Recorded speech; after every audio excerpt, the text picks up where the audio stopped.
जय महाकाल, जय माँ भगवती काली। माँ कालिका पुराण भाग 33। श्री वाराह यज्ञोत्पत्ति वर्णन।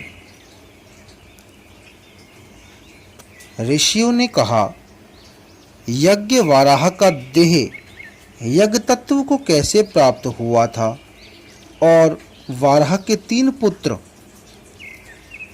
त्रेतात्व कैसे प्राप्त हुए थे। यह अकालिक प्रलय भगवान ने कैसे किया था और महात्मा वाराह ने महान घोर जनों का क्षय कैसे किया था। किस प्रकार से भगवान सारंगधारी से मत्स्य के स्वरूप के द्वारा वेदों का त्राण किया था, अर्थात वेदों की सुरक्षा करके उनको सुरक्षित रखा था।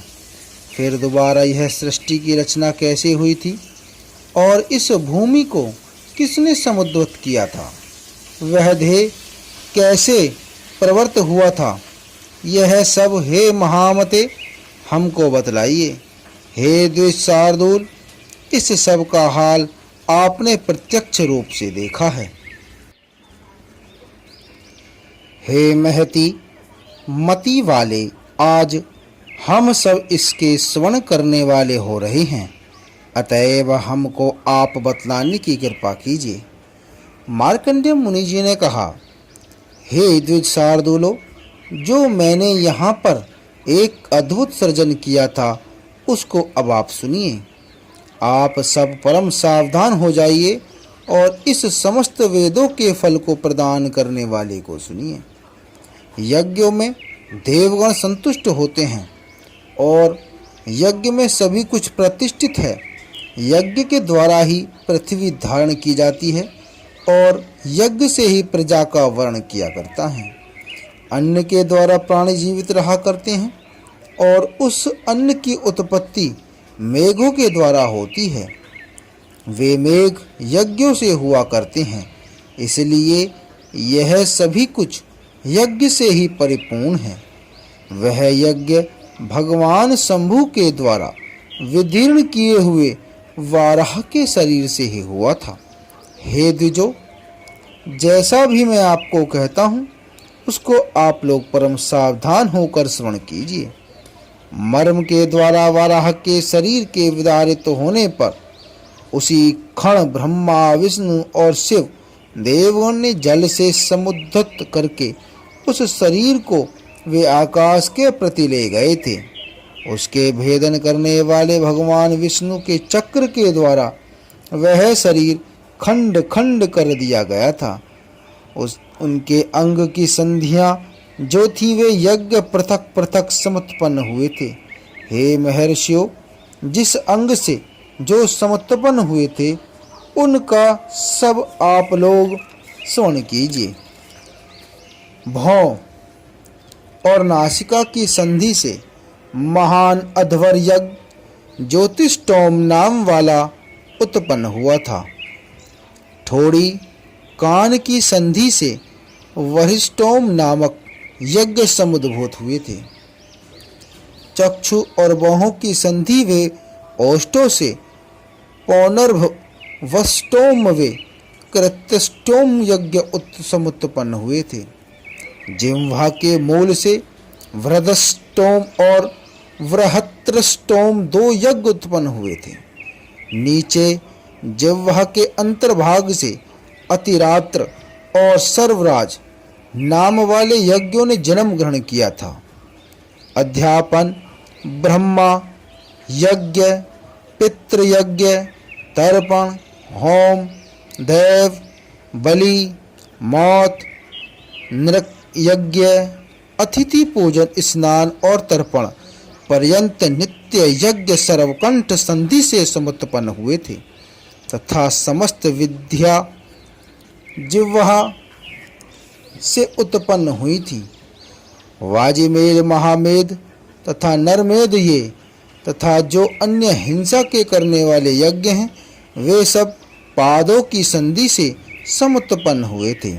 राजस्यु यज्ञ अर्थकारी तथा वाजपेय यज्ञ पृष्ठ की संधि से समुद्भूत हुए थे और उसी भांति जो ग्रहण यज्ञ थे वे भी समुत्पन्न हुए थे। प्रतिष्ठा, सर्ग यज्ञ तथा दान, श्रद्धा आदि यज्ञ हृदय की संधि से पैदा हुए थे। इसी तरह से सावित्री यज्ञ भी उत्पन्न हुआ था।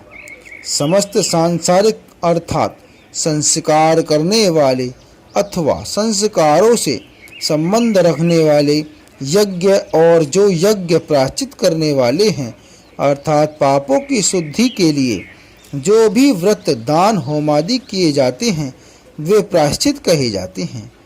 ये सब मेढ़ की संधि से उत्पन्न हुए थे। रक्ष सत्र अर्थात राक्षस यज्ञ, सर्प सत्र और सभी जो भी अभिचारक यज्ञ हैं अर्थात अन्य प्राणियों के मारणात्मक हैं वह सभी उनके खुरों से हुए थे। माया सृष्टि, परमेष्टि गृह्यति, भोग संभव तथा अग्निष्टोम यज्ञ लांगूल की संधि में समुद्भूत हुए थे। जो नैमित्तिक यज्ञ हैं जिनको कि संकाली आदि पर्वों पर कीर्तित किया गया है वे और 12 वार्षिक सभी लांगुल संधि में समुत्पन्न हुए हैं। तीर्थ, प्रयोग, साम, संकर्षण यज्ञ, आर्क, आकर्षण यज्ञ ये समस्त नाड़ियों की संधि से समुत्पन्न हुए थे। ऋचोत्कर्ष, क्षेत्र यज्ञ ये सब जानु में समुत्पन्न हुए थे।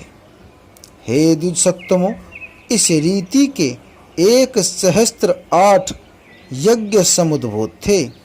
निरंतर यज्ञों के लोक जिनके द्वारा इस समय में भी विभावित किए जाते हैं उत्पन्न हुए थे।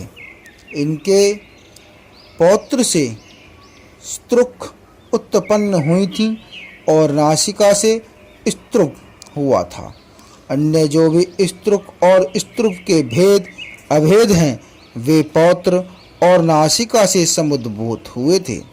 हे मुनिसत्तमो, उसके ग्रीवा के भाग से प्रांगवश समुद्भूत हुआ था। इष्टापूर्ति, जयु, धर्म, श्रवण के छिद्र से उत्पन्न हुए थे।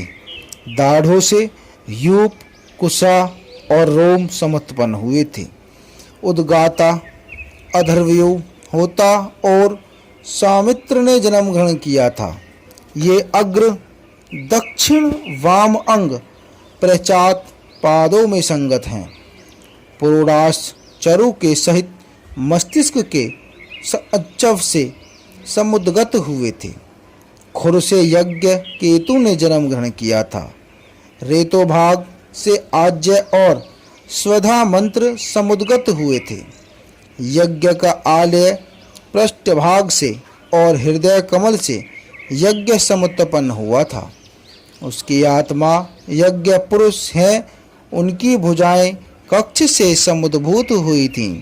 इसी प्रकार से जितने भी यज्ञों के भांड हैं और हवियां हैं वे सभी यज्ञ वाराह के शरीर से हुए थे। इस रीति से उन यज्ञ वाराह का शरीर यज्ञता को प्राप्त था। ब्रह्मा, विष्णु और महेश्वर ने इस प्रकार से यज्ञ को करके वे फिर यत्नों में तत्पर हुए सुव्रत कनक और घोर के समीप में प्राप्त हुए थे। इसके अनंतर उनके शरीरों को पिंड बनाकर पृथक पृथक तीनों देवों ने 3 शरीरों को मुख की वायु से अर्थात फूंक लगाकर विशेष रूप से दमन किया था। स्वयं ही जगत के सर्जन करने वाले फिर दक्षिणाग्नि हो गए थे। भगवान केशव ने कनक के शरीर का धारण किया था। फिर पंचवैतान के भोजन करने वाला गार्हपत्यांगनी हुआ था। फिर वाह्यवानीय अग्नि उसी क्षण में समुद्भूत हो गया था। इन तीनों से संपूर्ण जगत व्याप्त हो गया था और वह समस्त जगत 3 मूल वाला है। हे द्विज श्रेष्ठो, जहाँ पर ये तीनों नित्य ही स्थित रहते हैं, वहाँ पर समस्त देवगण अपने अनुचरों के साथ निवास किया करते हैं।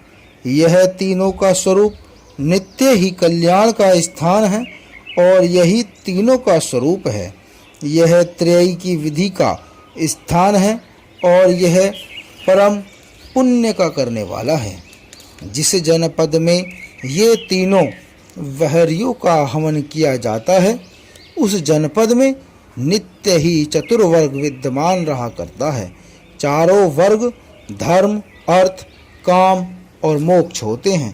हे द्विज श्रेष्ठो, जो मुझसे आपने पूछा है वह मैंने आप सबको आपको बतला दिया है।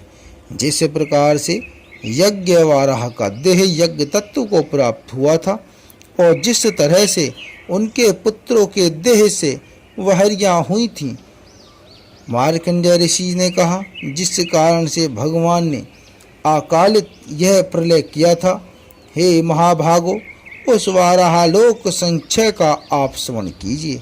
अथवा जिस तरह से भगवान सारंगधारी ने मत्स्य के स्वरूप के द्वारा वेदों का त्राण अर्थात रक्षा की, वह मैं सब पापों के विनाश करने वाला आख्यान आप लोगों को बतलाऊंगा अगले भाग में। जय मां काली।